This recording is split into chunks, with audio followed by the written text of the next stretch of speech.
Oh, and that's a brilliant effort, and they've turned it right around.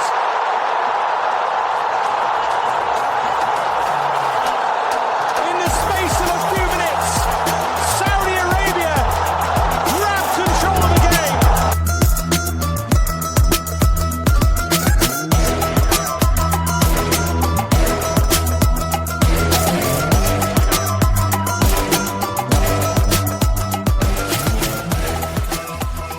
Welcome to the latest episode of Dawri, the Saudi football podcast, an episode being recorded to the backdrop of the unmistakable sound of the Formula One cars, as Jeddah, of course, hosts the fourth edition. Can't believe it's the fourth edition already of the Saudi Arabian Grand Prix. Joining us from the Red Sea Corniche is our very own Arab News sports editor, Ali Khaled, who's taken time off from wandering around the paddock to discuss the latest from the Saudi Pro League and the AFC Champions League, two competitions in which Al-Hilal seem to be in pole position, with the rest of the grid seemingly helpless to stop them, if you see what I did there, and stop them disappearing over the horizon and indeed taking the checkered flag. Ali, how are you, and how is my favourite Jeddah? Yeah, it's great, man. Good to be back on the show, and good to be in Jeddah. We've had a couple of days on the track. Wednesday was media day, and yesterday, Thursday, was practice sessions. It's been great. The weather's is lovely and crisp and very sunny, and it's been great. Walking around the paddock. Obviously getting a little bit more crowded by the day. Quite a lot of interesting people around. A few people from the Al-Ahli football club, which is just down the road, of course, here in Jeddah. We saw Roberto Firmino, Eduardo Mendy, the former Chelsea goalkeeper, Roger Ibanez as well. No Alan Saint-Maximin for you, Peter. I know you're quite matey with him, but he hasn't shown up yet. Maybe he'll show up in the next couple of days. We're expecting, obviously more and more people today, and for the race, of course, we're expecting like a full paddock. A lot of interesting, high-profile Saudi personalities as well, like sort of content creators and sports people, and a lot of drivers, former drivers. So always fantastic to be at any Grand Prix, really. But this is my second year covering the Jeddah one. It's great, and look, there's a few other things. As you say, we're obviously a football podcast, but quite a lot going on in Saudi Arabia in the last few days before the month of Ramadan starts. Absolutely, there's so we seem to say it regularly now, Ali. I think it's becoming one of the sporting capitals of the globe, which is absolutely great. Looking forward to the big race. Slightly overshadowed, so it would be nice to get back to what it's all about, which is the track. Looking forward to seeing what unfolds over the weekend. Listen, as well as that, there's also a huge boxing showdown taking place. Knockout chaos as Anthony Joshua takes on Francis Ngannou. Are you all over that as well? I wish I was. It's in Riyadh. Like a lot of people. I'm actually. It's amazing that it's taking place at the same time. Is it getting to both the boxing and the Grand Prix is really a logistical difficulty, shall we say, not impossibility. I don't think many people can afford or have the time to watch the boxing on Friday night and then fly over for the race the next day. Sure. Unless you're so we'll wait and see how the boxing goes tonight. I know a lot of people are looking forward to that, but I'm in Jeddah, so focusing on the racing and of course the football, of course, which is why we're here. Let's bring it back to the game. We really should talk about the football, shouldn't we? Big Champions League matches during the week. We'll get to those in a minute. But before that, the big question is the race for the Saudi Pro League title over? It could well be, Peter. I mean, the massive news from yesterday is that Al-Nassr have been beaten 3-1 at home by Al-Raid. Incredible, really. It was a must-win for Cristiano and co. If they were to have any hope of catching Al-Hilal.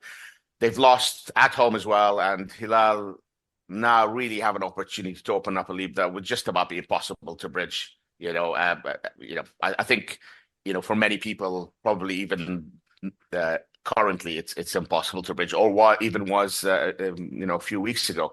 But after yesterday's loss, I mean, it's really hard to see Al-Nassr how they can possibly make this up. Al-Hilal themselves have rescued these kind of situations in the past, but you need a collapse from the other team, and we really can't see Al-Hilal collapsing. Last week we spoke about Al-Hilal hosting the reigning champions Ittihad, if you remember, and we wondered, could this be one of those days they drop points?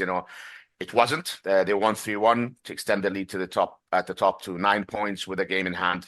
That game in hand is tonight against Al Riyadh. One of the minor Riyadh derbies, but could see Al Hilal go 12 points clear if they win, and they will equal the world records of 27 wins in a row. As Paul Williams, who will be joining us soon, like mentioned to me, not an unbeaten run, but actually 26 wins in a row so far. Incredible stuff.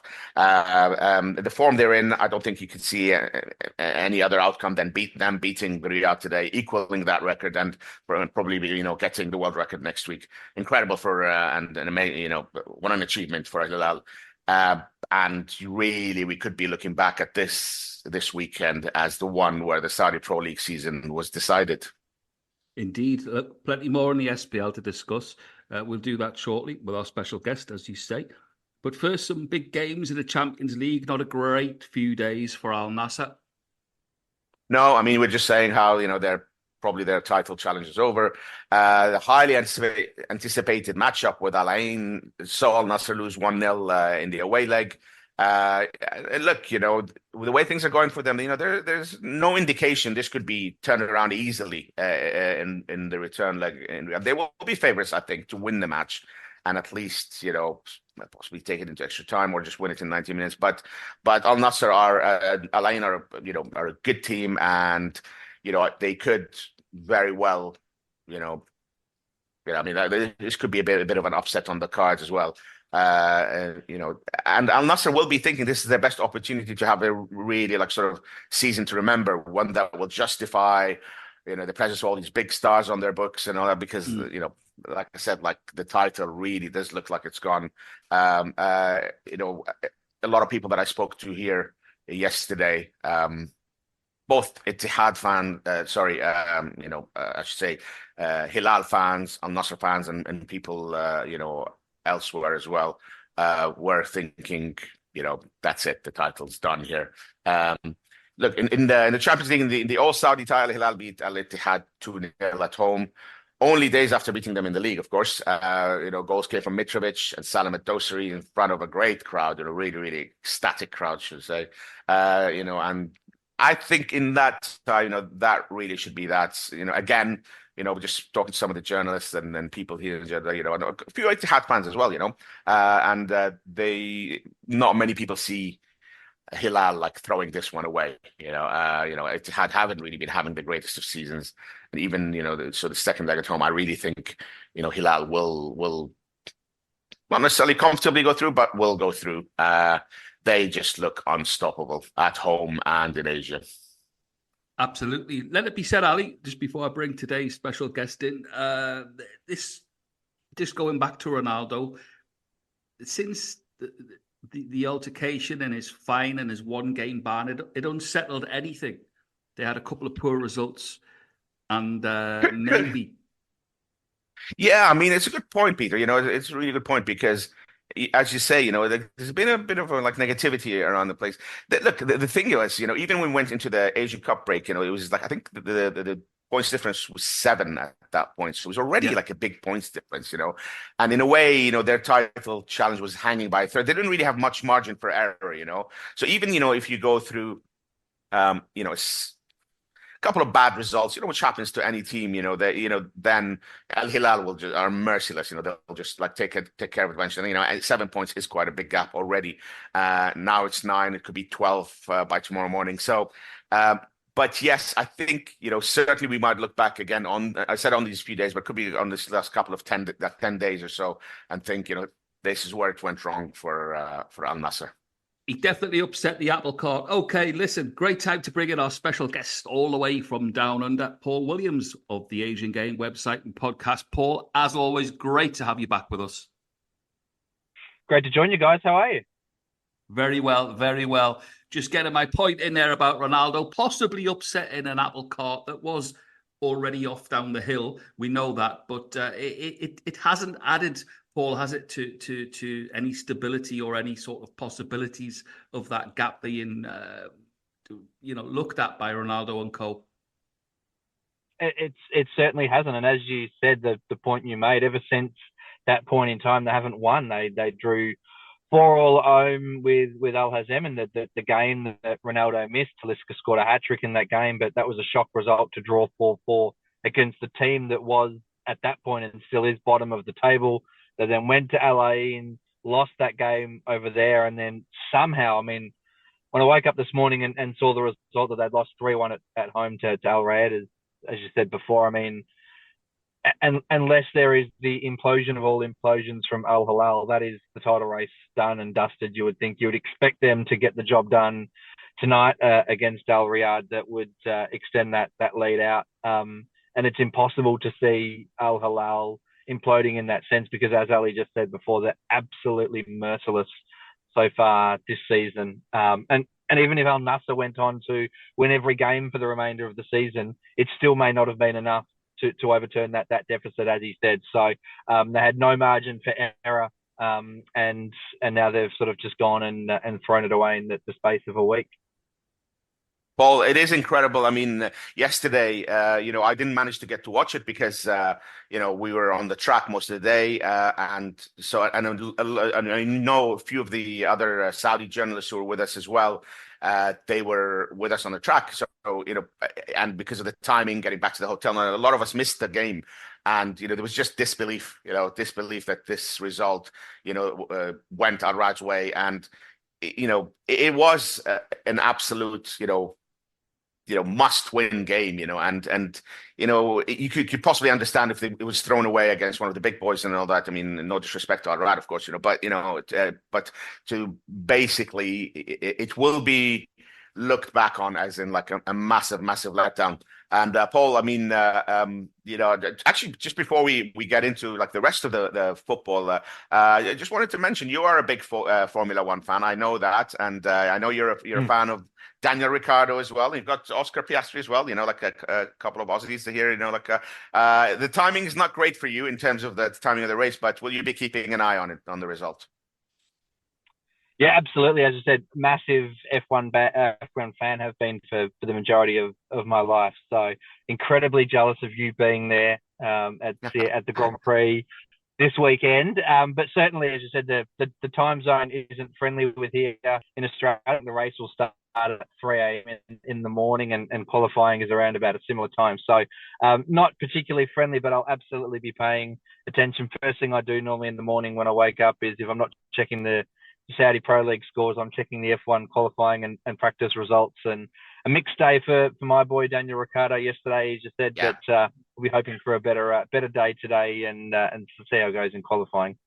Well, I mean, the good thing, Paul, as you would expect, I should say, with Daniel, he was walking around the paddock, maybe not later in the day, but certainly earlier in the morning when he arrived. He looked very relaxed. He was smiling and, waving at everyone, as he always does and all that. So it was good to see him. He had a few troubles last year, of course, with the, being out first, coming back in, the injury, and then coming back. So, look, I mean, I think, it's good to have him back, fit, and let's hope he improves as well in the coming days. Just going back to the football, Paul, you wrote a brilliant piece for us for Arab News, where you likened Al-Hilal's sort of march, this record-breaking march, and their form and their absolute dominance, and you likened it to, one Max Verstappen, and it is incredible, like what both are doing, really. The sheer dominance, where you cannot see them being beaten, So talk us a little bit more about this record-breaking run by Al-Hilal, and just absolutely incredible. Yeah, I thought it was timely with the Grand Prix in Jeddah this weekend. Obviously, that you've got one as a team and one as an individual, but I mean, it's still the team Red Bull is doing remarkably well as well, but particularly focusing on Max. You've just got two entities, if I can put it like that are just at the absolute peak of their powers. And I wrote in the piece that, sport is the pursuit of excellence. That is what any individual or team, when they're set out on the field, it's what they strive to achieve. It's the striving for perfection within their performances, whether that's as a team or as an individual. And it's incredibly rare that a team or an individual achieves that perfection. It's why so many players keep going and going, because they can always see that there's always room for improvement. There's still more that they can do. And I'm sure within Max Verstappen and within Al-Hilal, they probably see that as well, that they still think they've got room for improvement. But from the outside, it's just absolute sporting perfection. Max had 10 wins in a row last year, won 17 of the last 18 races, only lost that one in Singapore, where bizarrely the car just didn't suit the track. But 17 of 18 races is a remarkable record. It's now 18 of 19 when you include Bahrain last week, and it's hard to see anyone beating him in Jeddah this week.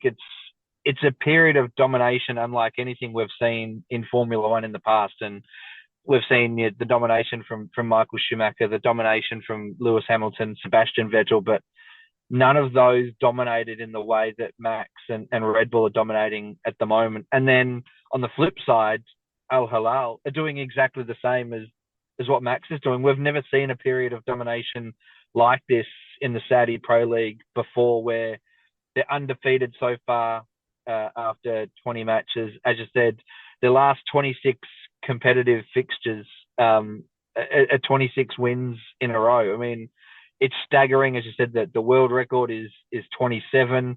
You would expect that they would equal that tonight when they play tonight or tomorrow. I'm not sure, I'm getting my time zones mixed up. When they play Al Riyadh, you'd be shocked if they drop points in that one. And then they go to Jeddah next week to set a new world record when they play Al-Ittihad. And they would absolutely love to spoil the party and ensure Al-Hilal don't get that outright world record. But in the form that they're in, I don't want to go and jinx them, but it's hard to see them losing a game at the moment, because just to pick up on the phrase you used before, they're absolutely merciless. And this is a team, don't forget, that's got arguably its best player, at least its most talented player, who's been on the sidelines for the majority of the year in Neymar. So it's scary to think how much better they could have been with him in the side, because they're an incredible machine at the moment. They've got the Saudi Pro League wrapped up. They're 2-0 up against Ittihad in the Champions League. It's hard to see them not advancing at that point. It's hard to see anyone beating them to that title again this season.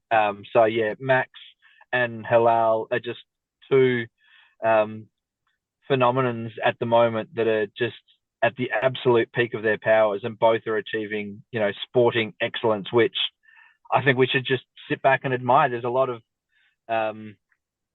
griping, so to speak, in Formula One about the lack of competitiveness. And while I fully understand that, I think, as I wrote in the piece, you sort of just have to sit back as well and just appreciate the greatness that we're witnessing. And we'll look back on this in 10, 20, 30 years' time, when Max has got 4, 5, 6, 7 world titles under his belt. And just, we'll be telling our children and grandchildren that, we lived through this period of domination of one of the greatest athletes of all time. And if Hilal can achieve a feat of perhaps going through the season undefeated, which has never been done before, we'll be talking about them in the same breath as well. Paul, so many good points. You mentioned that race in Singapore last year, and you can see the winning mentality of Max Verstappen and the winning mentality at Al-Hilal. The minute they don't win, you can see the reaction to it. Like when he lost. I mean, at that point, I don't think anybody doubted, in Singapore, that he was going to win the title and all that. And he'd won so many races and he was absolutely furious with the car, and this is unacceptable and all that. With Hilal, we mentioned this with you in past podcasts.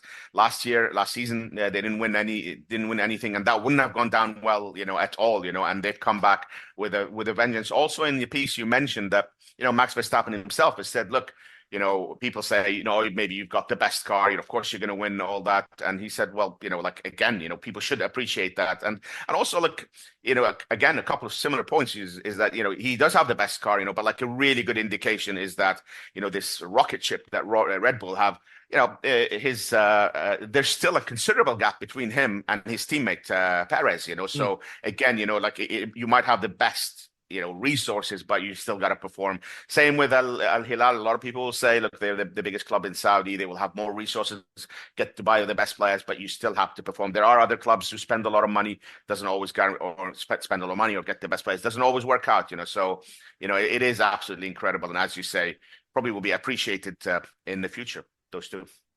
So, absolutely. I mean, And just picking up, like you said, that the gap that you point out, as you said, between Verstappen and Perez, just it shows the individual quality of Verstappen. And again, with Hilal, we know the investment that have gone into the other big clubs, Akli, Al-Ittihad, and Al-Nassr as well, who have all got the world-class players that Al-Hilal have got, but none of them are performing at the level that Al-Hilal are at. So it's not simply just having the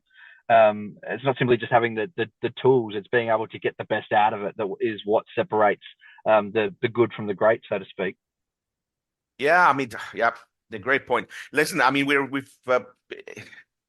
a way, it's I wouldn't, it's not for me to say it's sad. I'm not a fan of either club, but we're not even in mid-March, and the title race, the SPL title race, could be over, or really is over. I really can't see how this could possibly be turned around. It does leave a few other questions, I suppose, in the places below that are of interest. I mean, we're all, been very impressed with Al-Ahli, I believe, like the way they played the season. Do you think, they've got that third place locked up, or can you see Ittihad making a play for it?